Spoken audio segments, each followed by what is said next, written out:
কিশোরগঞ্জের ভৈরবে ছোট বড় সব ধরনের যানবাহনে বেড়েছে ক্ষতিকর এলইডি লাইটের ব্যবহার।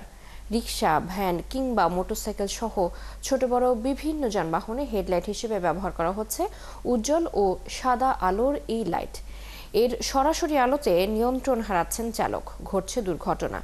বিশেষজ্ঞ চিকিৎসকরা বলছেন এলইডির তীব্র আলোতে চোখের রেটিনা ক্ষতিগ্রস্ত হয়। আলামিন টিটুর তথ্য ছবিতে প্রতিবেদন। কিশোরগঞ্জের ভৈরব মহাসড়ক থেকে আঞ্চলিক সড়ক, ব্যাটারি চালিত অটোরিকশা, ভ্যান, মোটরসাইকেল থেকে ট্রাক, পিকআপ অথবা বাস নিয়ম নীতি না মেনে হেডলাইটে ব্যবহার করছে এলইডি লাইট। শিয়া বাটার ও ভিটামিন ই সমৃদ্ধ লিলি হালাল বিউটি সোপ, তারুণ্যময় উজ্জ্বল ত্বকের জন্য। যে আলো সরাসরি পড়ছে চোখে, চালকদের চোখে পড়ায় দু চোখ অতি আলোতে ঝলসে গিয়ে বাড়ছে দুর্ঘটনা। চক্ষু বিশেষজ্ঞদের মতে এলইডি লাইট সরাসরি চোখের রেটিনায় আঘাত করতে পারে। এতে কর্নিয়া সহ দৃষ্টিশক্তির মারাত্মক ক্ষতির আশঙ্কা রয়েছে।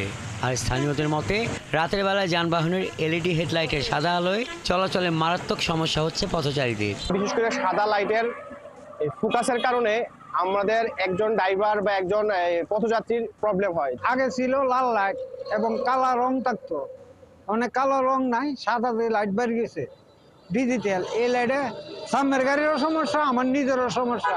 এখন যে এলইডি লাইট বাইরেছে বারে বারে মনে করি যে আপনার চোখের অনেক ক্ষতি করতেছে, চোখ বিজলি মারে। প্রশাসনের দৃষ্টি আকর্ষণ করছি যাতে এই গাড়িগুলার এই লাইটের কোনো একটা ব্যবস্থা নেওয়া। নীতিমালা বা আইন লঙ্ঘন করে যদি কেউ যানবাহনে ইচ্ছে মতো লাইট ব্যবহার করে তাদের বিরুদ্ধে আইন অনুযায়ী ব্যবস্থা নেওয়া হবে বলে জানান উপজেলা নির্বাহী কর্মকর্তা।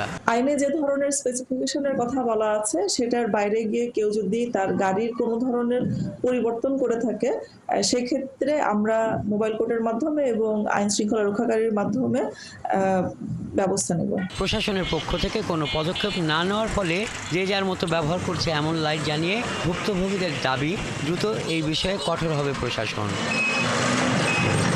হাসান আহমেদ, ৭১।